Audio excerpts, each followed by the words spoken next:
Hello and welcome to a Smurp video, and today we are looking at McFarlane Toys Avatar The Last Airbender, which is on Nickelodeon, or was on Nickelodeon back in the day. Appa. Appa is the heart of this whole team, and it comes in a massive box. Nothing really on the side to show you. On the back we got this nice animated picture of Appa and Sky Bison. He's constant companion and also his primary means of transportation because he can fly. Appa uses airbending to fly, creating powerful gusts of wind with his tail. He is extremely loyal and loving. He also sometimes acts as their bed. So let's crack this bad boy open. Yeah, no, I think Appa is male. Male flying bison, if such thing existed. So here is Appa. And once again, the detail on this figure is phenomenal. I mean, just look at the top there. They've got the beautiful arrow, and the hair certainly seems to be well placed in there. Some nice detail on the horn and the face. Let me just get that a little bit better. The face is incredible, and we have this nice mouth with some amazing teeth as well. Beautiful eyes. When I was looking at this in the box, I was thinking, oh, they best do those 3 legs on each side, otherwise this will not be Appa.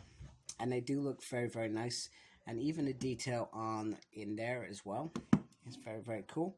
Stuff wrapped on there. The tail is separated, so you literally put it in and it's on a ball joint. And then this side, not much difference other than the legs. Now, once again, the figure is riddled with the articulation issue, similar to the rest of the 5-inch line. Obviously, this isn't 5 inches. The head does swivel side to side. The mouth does open and close, which is very cool. No articulation on the legs whatsoever. So it's literally a statue. Very barely movement on the tail due to the ball joint, but you got these little bits here, meaning it is not going to go anywhere far. So with that in mind, is that a deal breaker? I don't think it is, because of what this figure represents. The only thing you're not going to be able to do is get into that flying pose when he's flying and flapping his tail. But other than that, it's very nice size. Here is my pint glass with water, soon to be beer. I worked yesterday, so I'm gonna have a beer today. That is a must. Plus, I was ill on my birthday. I came down with the flu, so my birthday was a washout, stuck on the couch. So I'm having a beer today. That is my luxury. As soon as I am done with this, and we're having a banging roast, in case you're interested in my life. So the figure itself is very nice. I really did digress then. Felt like telling the world what I'm up to today. We also went for a walk earlier. Sorry. Gonna stop now. So back to the figure.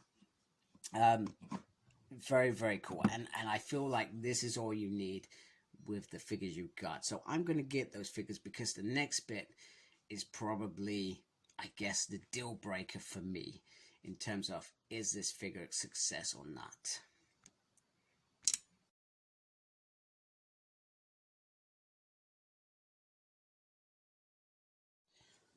Alright, so this was the deal breaker for me in terms of getting these figures in. And Aang is very easy. These two, not so much. Katara is the most difficult because she has a longer skirt.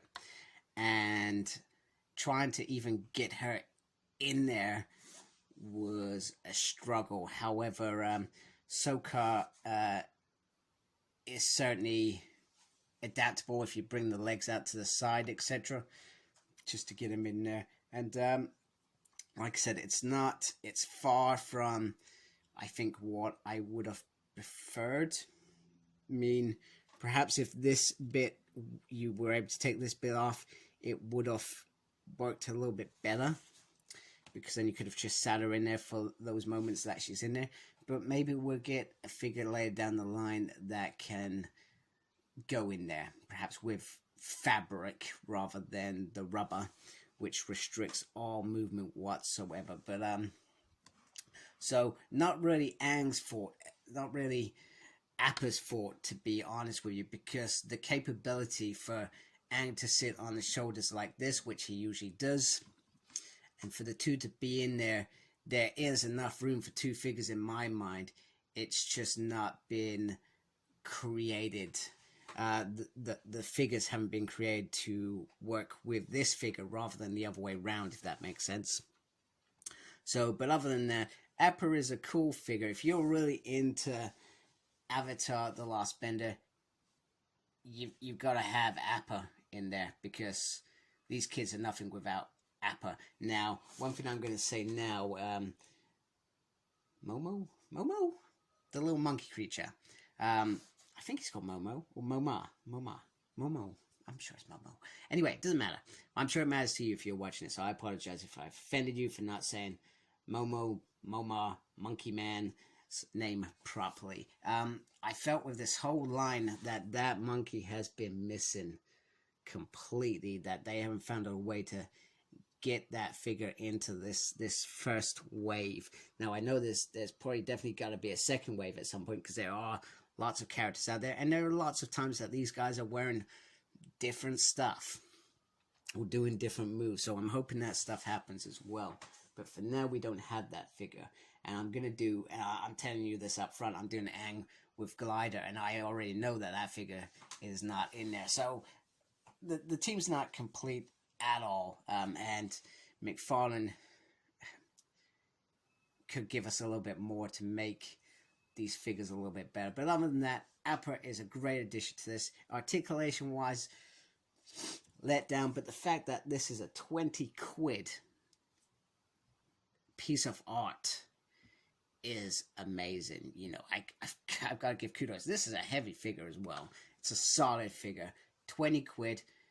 A little bit of articulation out there is not the end of the world. So for all the hindrance there, it's a fantastic price for this figure. Definitely one to get. So anyway, I hope you like my stuff. Please subscribe to my channel if you do. Really appreciate that. And embrace the geekiness. Take care. Goodbye.